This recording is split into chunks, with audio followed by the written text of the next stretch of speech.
Allons-y. Je vous salue, maman, je vous aime tellement.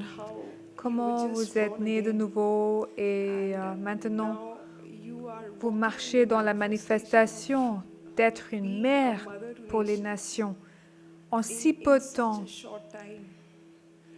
Je veux vraiment savoir, maman, en tant que vos filles, quelle erreur pouvons-nous éviter afin de ne pas retarder la marche dans notre manifestation? C'est une très bonne question. Pour ceux qui ne connaissent pas mes origines, mon éducation, je n'ai pas grandi dans une église. J'étais chrétienne, mais je n'étais pas née de nouveau. J'étais chrétienne orthodoxe et je me suis mariée. Avant de me marier, je n'étais née de nouveau que depuis 4 ans. J'ai donc eu 4 ans pour grandir dans le Seigneur, 4 ans pour apprendre à connaître ce Jésus si puissant. Et Dieu m'a donné 4 ans. Il était bienveillant. Et puis, je me suis mariée. J'ai donc été jetée dans le mariage et le ministère en même temps. J'ai donc dû grandir rapidement. Et laissez-moi vous dire que ce n'était pas facile. Ce n'était pas facile. C'était un véritable défi. C'était très accablant. Parce que lorsqu'on entre dans le ministère, tout tourne autour des gens, n'est-ce pas? Et les seules personnes que je connaissais étaient mes amis, mes cousins, c'est tout. Mes collègues, parce que je travaillais. J'ai grandi au Moyen-Orient. Je suis née et j'ai grandi au Moyen-Orient. Je suis donc une Indienne non résidente. J'ai donc dû apprendre beaucoup de choses. Et comme je l'ai dit, ce n'était pas facile. Si vous me voyez comme ça, ce n'est pas parce que tout m'a été donné. Non. Il a fallu beaucoup mourir, beaucoup d'abandon. Je pense qu'il y a une chose que j'ai faite. Je me souviens que lorsque j'ai reçu cette prophétie, cet homme de Dieu est venu me voir et m'a dit, tu sais, tu es une mère pour les nations. Et je me souviens d'avoir lu la Bible au sujet des mères pour les nations. Et Sarah, quand Dieu lui a dit que tu avais 2 nations en toi, je me suis demandé si cela concernait ma grossesse ou moi qui portais des bébés. Je ne savais pas. Et vous savez, les gens appelaient mon mari, certains l'appelaient papa, et les gens ne m'appelaient pas maman, et ça me convenait, parce que pour moi, je ne me souciais pas de la reconnaissance, ou vous savez, j'étais encore en train de grandir dans mon identité. En fait, je ne voulais pas qu'on m'appelle ainsi. Je me souviens d'un homme qui est venu m'appeler maman. Je lui ai dit, pourquoi m'appelles-tu maman? Tu n'as pas besoin de m'appeler maman. Tu sais, appelle-le papa, je suis d'accord avec mon nom ou avec tout autre nom que vous voulez me donner. Parce que j'avais du mal à accepter l'appel de Dieu sur ma vie. C'était mon problème, vous savez. D'autres femmes veulent cela. J'étais tout le contraire. Je ne voulais rien. Je ne voulais pas de plateforme. Je ne voulais pas être sur le devant de la scène. Je ne voulais pas qu'on m'appelle pasteur ou prophétesse. Je ne voulais rien de tout cela. Mais Dieu me parlait toujours la vie. Il me disait toujours, non, c'est ça. Parce qu'il y avait un appel de Dieu dans ma vie. Vous devez comprendre que ce n'est pas le cas de tout le monde. Je ne dis pas que si vous êtes marié à un prédicateur, vous devez tout faire du ministère. Non, c'est juste que dans mon cas, j'ai toujours su qu'il y avait un appel de Dieu dans ma vie. Je me suis toujours dit, écoute, je suis mariée à ce puissant homme de Dieu et j'ai dit à Dieu que je ne voulais pas être quelqu'un qui l'empêcherait d'exercer son ministère. Alors, imaginez qu'il grandisse à un rythme élevé et que je sois comme ça. Comment cela va-t-il s'équilibrer? Cela finira par faire mal à un moment ou à un autre. Cela finira par affecter notre relation, par affecter le ministère. Pour être honnête, Dieu faisait grâce. Après notre mariage, nous avons vécu en Inde pendant 3 ans. Dieu m'a donné 3 ans pour grandir dans l'ombre. Parce que je suis sûre que pendant ces 3 ans, personne ne me connaissait vraiment. Ils savaient que j'étais la femme de Shaiji Matthew, mais ils ne connaissaient pas Tini Matthew. Et j'en étais très heureuse. Comme je l'ai dit, je n'en voulais pas. Mais c'est vraiment quand j'ai déménagé au Canada, quand nous sommes devenus les pasteurs de l'Église. C'était une dynamique différente parce que maintenant, là-bas, les gens commençaient à me parler et à venir me demander conseil. Ah, vous savez, mon plus grand souci, c'était que je ne voulais pas dire quelque chose de bête et que les gens quittent l'Église. Je pense que j'étais traumatisée par tant de femmes de pasteurs. J'ai entendu tant d'histoires terrifiantes sur la façon dont les femmes des pasteurs ont vraiment été très strictes. Et donc, pour moi, mes meilleurs moments ont été, j'ai beaucoup appris dans le silence et vraiment sans parler. J'avais l'habitude d'observer. Les 3 premières années, même si nous étions en Inde, nous avons beaucoup voyagé au Canada, en Malaisie, à Dubaï et j'en passe. Je ne parlais jamais. Je regardais mon mari en action. Je le regardais conseiller les gens, je l'ai observé. Et j'étais heureuse parce que j'avais l'impression que c'était ma période de développement, de confiance, de force et de croissance dans mon identité. C'est donc la première chose à faire, grandir dans l'ombre et vraiment grandir dans mon identité parce que je ne croyais vraiment pas en moi à l'époque. La deuxième chose, c'est de grandir dans le Seigneur parce que je pense que lorsque vous avez un homme de Dieu comme mon mari, vous dépendez tellement de lui pour votre croissance spirituelle. Et cela ne m'a mené nulle part parce que je ne grandissais pas. Je ne pouvais pas dépendre de lui pour ma croissance spirituelle. Je devais grandir par moi-même. Vous savez, c'est comme les enfants. Il y a une certaine grâce qui viendra sur eux parce qu'ils ont vos enfants et parce que vous êtes spirituellement quelque part. Mais ils doivent quand même avoir une révélation de Jésus. Ils doivent connaître Jésus. Ils doivent avoir une relation personnelle avec Jésus. À un moment donné, papa et maman ne seront plus là pour eux. C'est Jésus seul qui sera là pour eux. Et c'était la même situation dans ma vie où j'ai dû développer cette relation. J'ai dû apprendre à prier, à jeûner, à dépendre du Saint-Esprit, à être une épouse, à être une mère. Parce que, vous savez, j'ai eu des bébés très rapidement. 1 an après mon mariage, 1 an après, j'étais enceinte. Donc, en fait, je n'ai eu qu'1 an et 9 mois pour être avec mon mari. Et ensuite, le bébé est entré enceinte. Et cela fait passer votre mariage à un autre niveau, n'est-ce pas? Pour moi, comme je l'ai dit, mon parcours n'est pas le même que celui de tout le monde. Mon parcours a été différent. Vous savez, Dieu me prépare à être une mère pour les nations. J'ai donc dû grandir rapidement. Les choses étaient très différentes dans mon cas. Vous n'avez donc pas à me copier, car dans mon cas, tout a dû être accéléré. Et puis, vous savez, j'ai aussi beaucoup appris de la vie, des erreurs, de ma brisure. J'ai fait beaucoup d'erreurs. Je ne savais pas beaucoup de choses.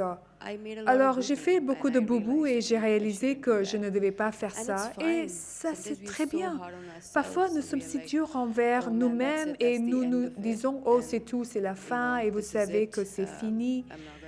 Je ne serai pas pardonné ou je ne serai pas assez bon. Je pense que je me suis battue parce que j'avais un gros complexe d'infériorité. Je suis sûre qu'avec l'éducation de la famille indienne, nous avons toujours ce complexe du fait de nos parents qui ont probablement été élevés comme ça, n'est-ce pas?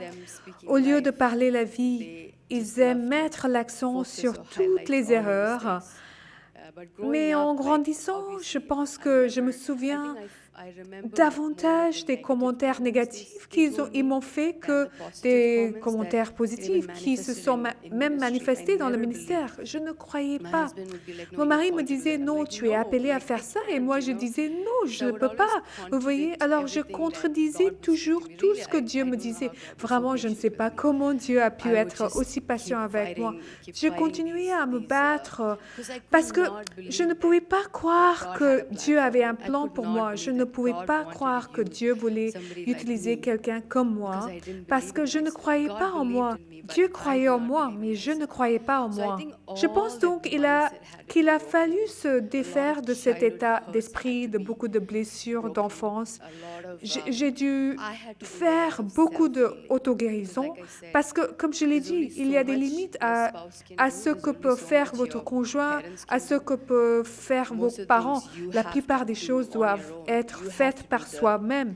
Vous devez faire la guérison, vous purifier, faire le sozo et tout ce que vous voulez.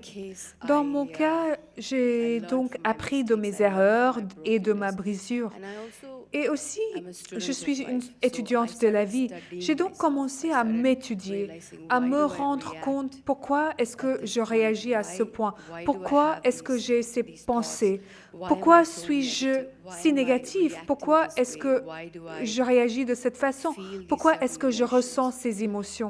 J'ai donc commencé à m'étudier, à m'analyser, à comprendre mes traumatismes, mes déclencheurs, mes problèmes fondamentaux de pourquoi je fais ce que je fais, pourquoi je fais ce que je fais. Et avec l'aide du Saint-Esprit, vraiment, j'ai commencé à dire à Dieu que je ne pouvais pas me comporter comme ça ou être comme ça. Je dirais que ma plus grande force, la plus grande chose que j'ai apprise, c'est vraiment de dépendre simplement du Saint-Esprit. Vous savez, une bonne chose dans ma relation avec mes parents, c'est que j'étais très proche de J'étais une fille à papa, j'étais très attachée à mon père, même si il ne parlait pas toujours la vie, il a toujours eu un amour particulier pour moi. En ce qui me concerne, j'ai pu entrer en contact avec Dieu le Père parce que j'avais un père biologique extraordinaire. Vous comprenez? Donc, le fait d'avoir une bonne relation avec vos parents vous permettra d'avoir une bonne relation avec Dieu. Surtout en tant que femme, en tant que fille. Lorsque nous avons une bonne relation avec notre Père, j'ai l'impression qu'il est plus facile de se connecter avec Dieu le Père. Dans le cas contraire, je trouve que c'est un peu plus difficile parce que j'ai vu beaucoup de filles, beaucoup de femmes qui avaient du mal à se connecter à Dieu parce qu'elles avaient du mal à se connecter à leur père biologique. Dans mon cas, Dieu a eu la bonté de le faire et je me suis efforcée de me connecter à Dieu tellement au point de devenir dépendante de lui. Et j'aime cela parce que je pense qu'en tant que femme, nous ne nous en rendons pas compte, nous sommes indépendantes et fortes, mais nous devenons aussi très dépendantes de quelqu'un, qu'il s'agisse d'un conjoint, d'un parent ou d'un enfant. C'est comme ça que nous sommes faites. Vous savez, même si nous essayons d'être fortes et que nous n'avons besoin de personne, nous n'avons besoin d'aucun homme. Vous savez, ils disent tout ça, mais vous savez, je suis désolée, c'est ce que nous sommes. Nous sommes des personnes qui deviennent si dépendantes. J'ai donc réalisé que je pouvais dépendre des humains et qu'ils continueraient à me décevoir. Alors, je pense qu'il y a une personne qui ne vous décevra jamais, et c'est notre Dieu, Dieu le Père. Je pense donc que j'ai appris cette clé, apprendre à dépendre de Dieu et jusqu'à présent, je peux vous témoigner qu'il ne m'a jamais déçue. J'ai toujours réfléchi, pensé à toutes les attaques, à tous les problèmes qui se sont produits et jamais je ne peux blâmer Dieu. Jamais je ne peux dire, Dieu, tu n'as jamais été là pour moi, parce que ce n'est pas vrai. Il a toujours été là pour moi dans toutes les situations de ma vie. J'ai donc l'impression que, à cause de toute cette brisure, de ce cheminement et de la dépendance du Saint-Esprit, c'est là que j'ai senti que Dieu commençait à se manifester d'une manière forte et puissante. Je n'ai pas demandé ces choses, je n'ai rien voulu.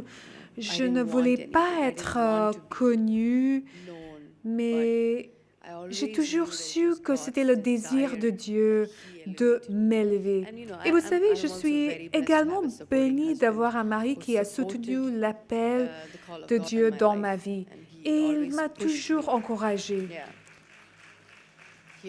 Au début, il me poussait et à l'époque, je n'étais pas prête. Puis il m'a dit, tu sais quoi, je devrais te laisser tranquille. Quand tu seras prête, tu me le feras savoir.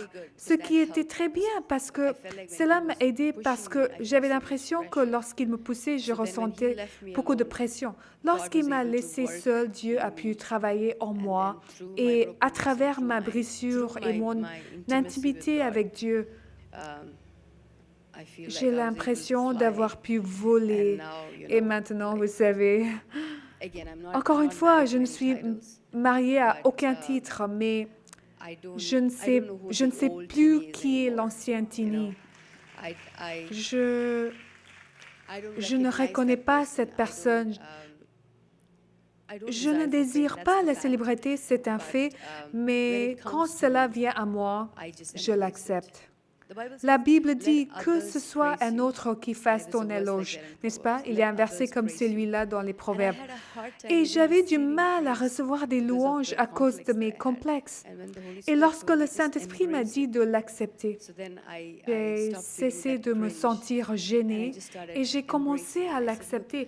Et j'ai dit, écoute, Dieu laisse ces gens te célébrer, pourquoi les en empêches-tu?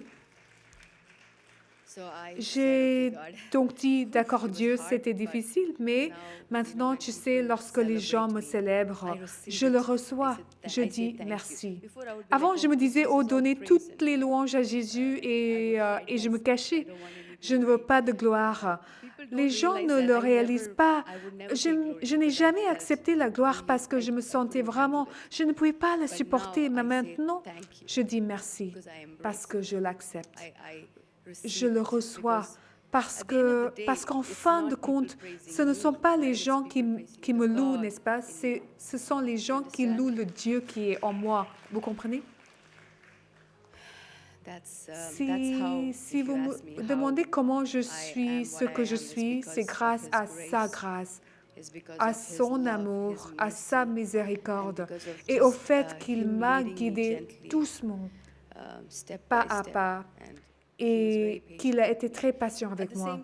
En même temps, je sais aussi que le timing de Dieu est le meilleur. Vous savez, Dieu a donc été très patient avec moi. Il a patiemment, gentiment. C'est la personne la plus douce que l'on puisse rencontrer. Le Saint-Esprit est un gentleman. Il vous conduira doucement. Mais en même temps, si vous êtes si têtu, il vous laissera faire. Il m'a dit, tu sais, puisque tu es si têtu, je vais te laisser faire ce que tu veux et je serai rempli de regrets dans 10 ans. Parce que, imaginez si je n'avais pas répondu à ma vocation. J'ai l'impression que beaucoup de mes filles passeraient à côté de beaucoup de choses, beaucoup de destins. En fait, c'est une chose que le Seigneur m'a dite. À cause de toi, beaucoup de tes filles sont dans les ténèbres. C'est différent quand une mère arrive. Alors, oui.